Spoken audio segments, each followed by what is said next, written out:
Imagine this.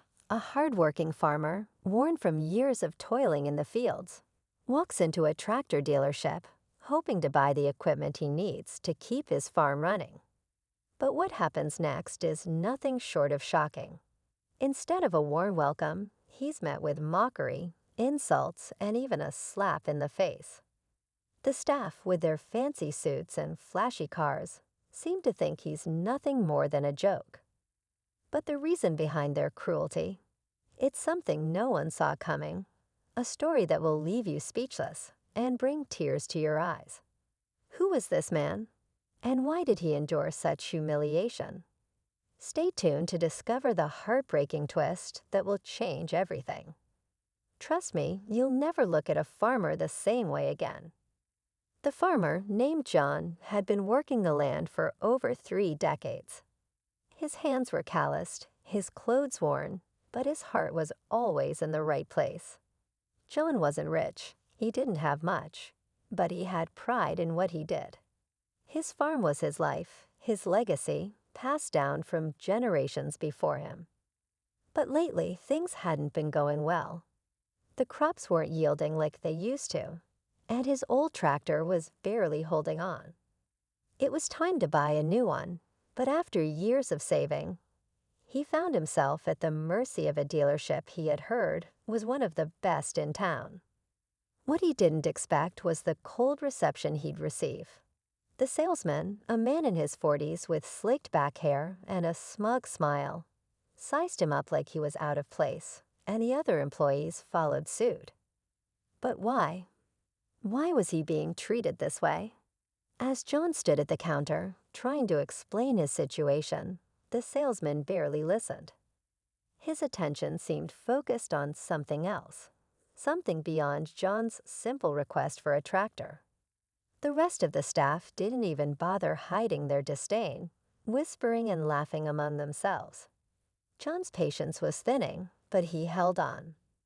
After all, he needed that tractor. But then something unexpected happened. The salesman finally spoke, his voice dripping with condescension. "You can't afford this," he said, glancing at John's worn boots and faded jeans.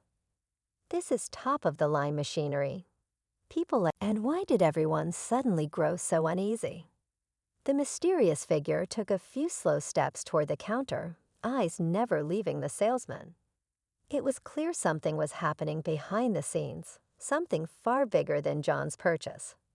Was he about to get answers? Or was this about to spiral into something even darker? The tension in the air thickened, leaving John's mind racing. What had he walked into? And how far would he have to go to uncover the truth? As the tall figure stepped closer, John could feel the weight of the room shift. The employees, who had been so bold moments before, now stood frozen. The mysterious figure's presence was commanding, but it wasn't just the silence that made John uneasy. It was the way the salesman suddenly went pale. The man in the shadows didn't speak immediately, but his gaze locked onto John with an unsettling intensity. It was as if he knew him, but John had no idea who he was. Just when John thought things couldn't get any stranger, the man finally spoke, his voice low and steady.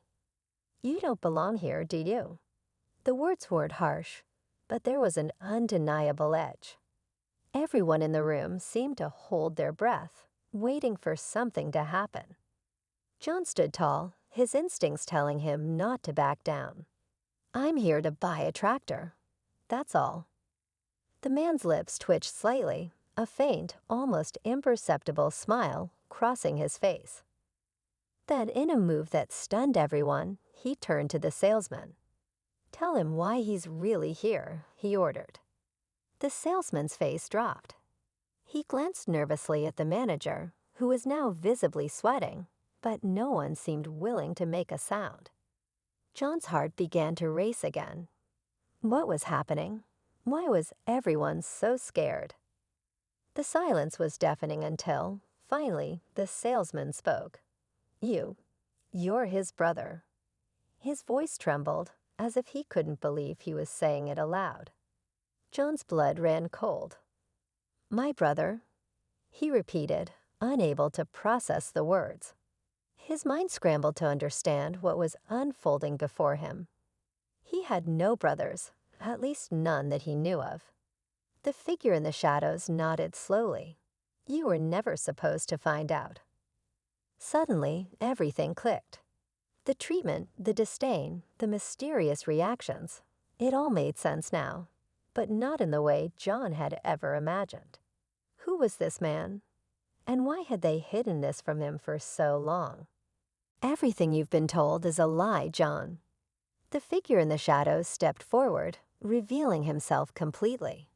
It wasn't his brother. It was someone else entirely, a man John had not seen in over 20 years. His father. John froze. The world seemed to stop spinning. The man who had abandoned him all those years ago, the man he had spent his entire life resenting, was standing in front of him now, looking older, frailer. I didn't want you to know, he said quietly, his voice full of regret. But now I'm asking for your help. The truth is, this dealership, the land, the legacy, it's all yours. Your mother left it to you when she passed. John's mind was a whirlwind of disbelief and anger. He had spent his whole life believing he was nothing, that his father had chosen to forget about him, when in reality it was all a scheme, a setup.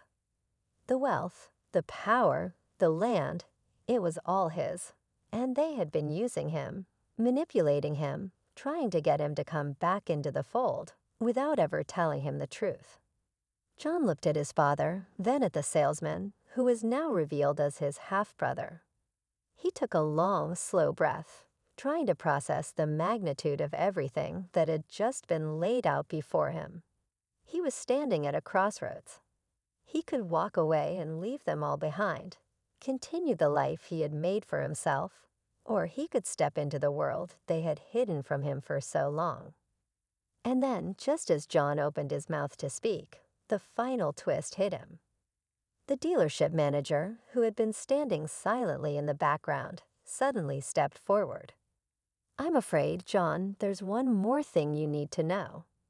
John's eyes narrowed, his pulse quickening. What now? The manager smiled, a wicked grin that didn't quite reach his eyes. Your father isn't the one who owns this land anymore. You do, but only if you can solve a problem no one else has been able to fix. The farm's future is in your hands now, and it's going to take everything you've got to make it right. John stood there, everything unraveling before him. The mystery wasn't just about a tractor or a family reunion. It was about a legacy that was about to change everything. John stood in stunned silence, piecing together the truth that had been hidden for so long. He realized, in that moment, the choice was his. The land, the family, everything was on his shoulders. His father's betrayal and the years of resentment felt insignificant compared to the future that was now in front of him. But there was one thing John knew for sure.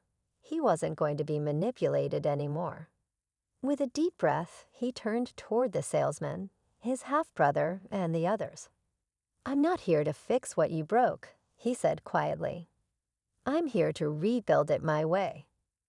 The room fell silent as John walked out of the dealership, his steps firm. The weight of his past still lingered, but now it was something he could control.